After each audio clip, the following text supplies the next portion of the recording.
Every reoccurring problem on your team is trying to tell you something. What it's trying to tell you is what you should pay attention to next. Look, I know we want to empower our people, we want to delegate them tasks, we want to work ourselves out of the organization as leaders so that we're working more on the business and not in the business. But sometimes there's these reoccurring problems that just keep showing up and they deserve our attention.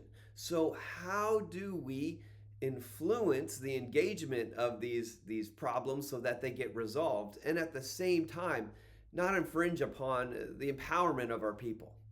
Well, I'm Tom Goodlett, and I help organizations and leaders do exactly that. Empower their people, but also equip them to be able to lead beyond them. That's right, grow your leadership and you grow your business or organization. Now, let's first address that problems are a part of leadership. It's just a part of it. But we can choose the kind of problems that we're going to have and the types of problems that might reoccur. In other words, there's no safety in playing it safe. If you try to be a yes person, if you don't take risks, well, eventually when it comes to cutting time, you cut the department or you cut the person who doesn't take risks, who always tries to play it safe. In other words, they're not really a great contributor if they try to play it safe. So there's no safety in playing it safe. So it really is our opportunity to decide, what do you want to get in trouble for? Do you want to get in trouble for trusting people too little or trusting them too much? Look, if you choose to trust people too little, well, then you are going to constantly find yourself as a micromanager. And we know statistically, people who are micromanaged actually make more mistakes. I mean, that's ironic. That's why we micromanage, is to keep them from making mistakes. But wouldn't you know it, we put the pressure on people. We throw them to the back part of the brain, the dumber part of their brain. And with that pressure and with that lack of IQ that we kind of put people into when we put pressure on them, we actually cause them to disappoint us more than anything else. So I would argue that it's better to get in trouble for trusting people too much. Is it going to burn you from time to time? Absolutely. It's burnt me from time to time. But you know what? I sleep better at night knowing I believed in people maybe more than they believed in themselves. I saw their potential maybe more than they saw their own potential. And so, yeah, I remember even in ministry getting called into the senior pastor's office because maybe I put somebody on, this is going back into youth ministry, but maybe put somebody on a stage that wasn't quite ready. But they needed the opportunity to practice. They needed the opportunity to do that. And I felt it was a safe environment. By the way, a lot of those people, I gave them those opportunities, have gone on to do wonderful and great things. But that's part of the risk. That's part of choosing to get in trouble for those types of things. So problems are going to happen, but we just want to choose by the way we lead the kind of problems that we want to face more often than not. So what do we do when we spot these reoccurring problems? Especially if they're coming from a leader or a team where we've kind of delegated responsibilities, where we've empowered them, but yet we're seeing these reoccurring problems. Well, I'm going to give you 4 steps to go ahead and do. And the first one is to assess it. Assess the situation, assess it. Now, going into assessment, the thing you've got to fight is attitude assumption. In other words, when something's going wrong, it's real easy for our brains to assume, well, it's because people have a bad attitude or they have the wrong attitude. We don't want to hold each other accountable. People just don't want to work hard anymore. The problem is with so-and-so because they just don't care. The reality is, and I'll be honest, the statistics prove it, that most people aren't deviating from our expectations because they have a bad attitude. No, most people wake up and want to prove themselves at work, want to advance themselves at work, want to please the people they work with. So most of us aren't trying to do that. But yet, when something goes wrong, there typically is an attitude assumption. So you got to fight the attitude assumption, and better yet, assess what the real problem is. Now, in order to kind of dig and find the real problem, well, we've got to listen. We've got to listen first. And guess what? The people we're listening to, they're probably going to go with attitude assumption. Well, it's so-and-so. They got a bad attitude. You know what? It's whoever came up with this whole system, it's flawed. And obviously they didn't care when they were putting it together, right? So you're going to hear those kind of things. Or our people just consistently drop the ball. They just don't care about deadlines. You're going to have to sift through the attitude assumption you have and the attitude assumption that other people have. So we're going to have to listen. And really what we're listening for in our assessment is answers to the four W's, the four W's. What, when, who, where.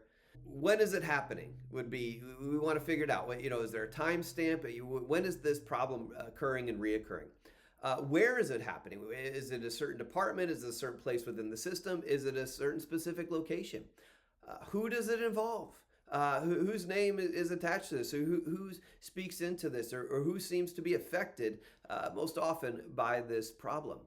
And then what are the details? What are the factors? What are the things we see? And especially we want to ask, what are the patterns that are kind of showing up as we begin to assess the situation? And so we assess it to better understand why it's happening and diagnose it and, well, define it. Step number 2 is to address it. All right, so once we've assessed the situation, we've got an idea what's going on or where the breakdown is occurring. Well, then, if we want to, we can address it. And if I say what I mean by if we want to, is that sometimes something's bothering us. We think we need to influence it. We think we need to have a conversation. But sometimes in just assessing it, that's enough. And so, in other words, we can adjust ourselves to kind of back out of the process from here. If we're assessing it and the people we're listening to and the people we're in discussion with are kind of picking up on what the real problem is, and a lot of times they'll start to problem solve, and that means we just adjust ourselves and we begin to back out of the situation and let them carry it on. So one thing we can do is decide not to address it any further than where we've assessed it, so that the people, they seem motivated enough to take it on, and so we adjust ourselves. Sometimes we can adjust the environment. In other words, we may find out it's a simple system issue, or if we just adjust this detail, or maybe we involve this department, or maybe we reschedule this meeting to a different time or something. We adjust the environmental factors and details, and no one else really needs to adjust anything else because we're just adjusting the environment. And sometimes that will kind of take care of it, and we don't need to address it past that. Or sometimes we need to adjust another person. All right. And so we are going to address it, and we're going to address it in a way that's kind, but also honest. And we're going to use good confrontation skills. And so as we're getting ready to address it, we also need to determine, well, who are those people that we need to maybe adjust some of what's going on, or some of their decisions or behaviors. Now, some questions are, well, who owns the outcome? In other words, who's in charge of whether or not or responsible for the results? And so we might want to involve them. Or it would be who is responsible for the decision. Sometimes the people making decisions aren't the ones who are responsible for the outcomes. So there are people who are making decisions that are affecting these results.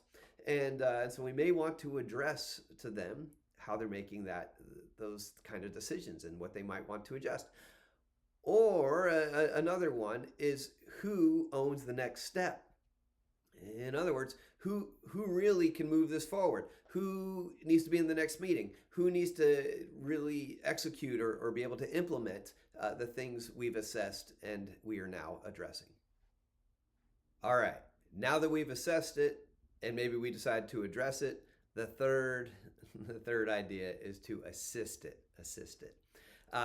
And part of that is realizing, okay, we're going to try to address some things. We're going to try to influence who other people are going to be. But at the end of the day, the real choice we have is, who do I want to be? And here's where we got to be careful. We got to be careful because we still want to empower people. We still want to delegate responsibility. We still want to involve others. All right. That if we're not leading others in an opportunity they can grow and they can move from one level to another, then we're really probably not leading. And so we got to be really careful how we do this and really decide who do we want to be in the process in order to assist it. And so a lot of times this means kind of figuring out the process that we might help lead others through or facilitate so that people can go ahead and figure out, well, how to better implement what needs to happen for a reoccurring problem to stop reoccurring. So, for example, I'll say this. So I've had the privilege over the last year or so to be the assistant to the assistant coach for my daughter's flag football team, all girls flag football team. Now, going back last season, there was a night where the other coach couldn't be there, and so he needed me to lead the practice, and we needed to go over some things. And so, as we're kind of driving to the practice, I'm in the car with my daughter, and I have this idea, and I'm running it by her. And we ended up implementing this idea in the practice. And that was, I wanted to continue to empower the girls on the team, but we knew we were making some mistakes in the game, some reoccurring mistakes, some reoccurring problems. And so we were looking for a way to facilitate kind of a system where they could address this kind of thing and resolve it themselves, but we would guide the process. And so what we came up with was OAT. Well, I came up with OAT. My daughter made it OATS. All right. We talked about, if you want to win, you got to eat your oats. And so in that practice, we said, O is, all right, if a problem occurs, if a mistake was made, if a pass was dropped, who wants to own it? All right, so we wanted to get the girls in a pattern of if something goes wrong, that's okay. Problems are going to happen. Who wants to own it? And so as we're practicing, if a pass got dropped or a play was missed or a flag wasn't pulled or something like that, I said, okay, who's owning it? And one or two of the girls would own it. Great, and we applaud that. The A in OATS is, what do we want to adjust? What are we adjusting? They say, well, I need to not catch with flat hands, but more diamond shape, or I need to pass it a little more in front of them, or I need to watch the hips in order to pull the flags. And so they could walk through what needed to be adjusted, the person who owned it. So we have own it, adjust it, and then the T was, okay, now let's try it. Let's try it with that adjustment. We're going to try it. We're going to test it. We're going to see if that adjustment worked. And so then the girls, we'd run the play again, and the person who owned it would make the adjustment, and then they try a new behavior. And then my daughter added the S, which was succeed. All right, that the idea that if we do this pattern and allow people to have this pattern to own it, adjust it, try it, then eventually they'll succeed. And so I thought that was a great S for OATS. And so I would encourage you, if you're going to assist, all right, if you're going to be the assistant coach in this scenario where you see a recurring problem, to bring in a system like that, to bring in, facilitate, kind of something they can walk through, like own it, adjust it, try it, and succeed. Now, our fourth step in this process is to attaboy it. That's right. We want to be that encouraging, promoting voice, and hopefully at the forefront and then into the background is what we want to do. We want to attaboy. In other words, if people are making adjustments, if they're trying new things, if they're engaging in this problem in an effort to change it, and if they've walked through it with us so far, we want to celebrate that. That's the kind of culture we're trying to build, where we can empower our team. When I would delegate things to a team, actually I still do this. When I delegate things to a team member and a lot of times where I'm handing something off or I'm empowering them with maybe a new responsibility or new challenge, I would tell them I trust them. And then I would define, and I still do again, what trust really means. And that is, I would say, I believe that 9 times out of 10, I believe you'll make the right choice. And that 1 time out of 10 you don't, we'll clean it up together. We'll figure it out together. I'll assist. But we're also going to allow them to empower and attaboy and celebrate them as they go through the process with us and then take it from there. So what do we do when we see a reoccurring problem? Well, for one, we know that that's probably the next thing we need to be involved in as a leader, but we don't want to be too involved. What we want to do is walk through a process where we assess it, we address it, we assist in it where we should, but not too much, more facilitating further conversation and problem solving, and we attaboy it. All right, there you go. There's your 4 steps to handle reoccurring problems among teams you've empowered without taking away the empowerment. If you like what you've heard and seen, then make sure you subscribe, pass it on to somebody else who might want to benefit from this knowledge. And hope you have a great rest of your day. God bless.